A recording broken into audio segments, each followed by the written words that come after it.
When I read the book about 7 years ago, it still stuck with me. In fact, my wife and I last night were still talking about the book and comparing it to the movie and just how impactful it was.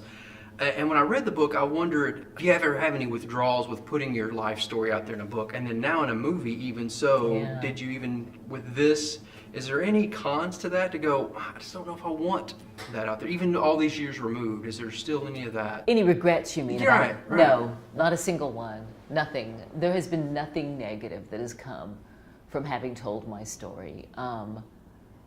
I was so afraid of it being out there, and if there is a negative, it's just I get letters and I can't respond in the way that I should. People pour their hearts out to me, and I should write them 10-page letters back, and I can't do it. But so far as myself, it has been only beautiful. It has transformed the world for me. I can meet a complete stranger who's read my story, and they've got no inhibitions because they're like, you'll understand this. I can tell you this. You won't pass judgment on me. And so the world is filled with potential friends now. Instead of all these strangers, people will stop me in an airport, and I mean, it doesn't happen that often. I'm not that famous, but they'll say, "Thank you for your story." Mm-hmm. My father was an alcoholic too. And we start talking about alcoholic dads. And previously it was just somebody I would have crossed in the airport. So there's been nothing negative about it.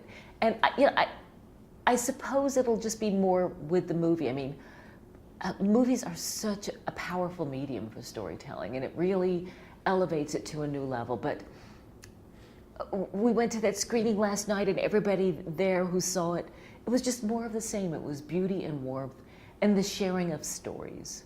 And that's my hope for this movie, is that it'll encourage people to share their stories. Now, seeing the movie now, was there any emotions that came up that surprised you that you felt? Oh, constantly. I just thought that the actors just did such astonishing jobs at capturing the complexity of the emotions, and scenes like the scenes between Woody Harrelson and the little 10-year-old me, where she looks at him with such confusion and love and pain and doesn't really know what's going on.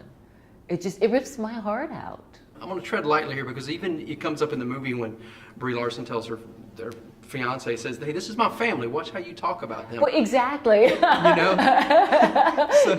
It's funny because a previous script had been done that I thought I could live with a sort of cheapening of my family, a sort of. People warned me that when my book was made into a movie, it was going to be Hollywoodized. And I thought, well, that's fine. I can live with that. And then I read an early version. I thought, I don't know if I can live with this. My parents are not a punchline, at least not somebody else's punchline. It's my family. Let me be the one who lies about them. Let me be the one who makes fun of them. But when Destin got his hands on this as director, he was so compassionate about getting it right. And I got to say, all the actors felt the same way. They were just constantly calling or emailing me about, does this feel right to you? Does this make sense? Can we talk about this? They just wanted to get it right. Always with compassion and respect for the humanity of these people, for whom most people, they just look like crazy homeless people or crazy squatters or crazy drunks or whatever.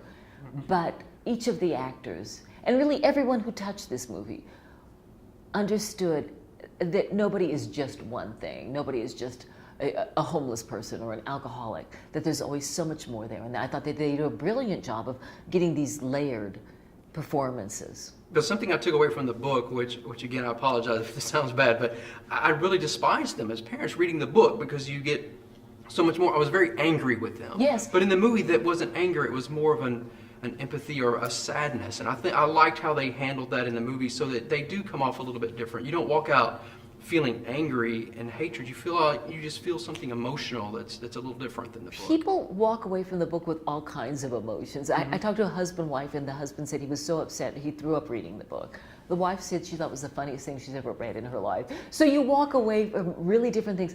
I think that one of the gifts of the movie is that the Woody in particular, he captures the sort of irresistible quality of my father, the love, and also the pain and the neediness.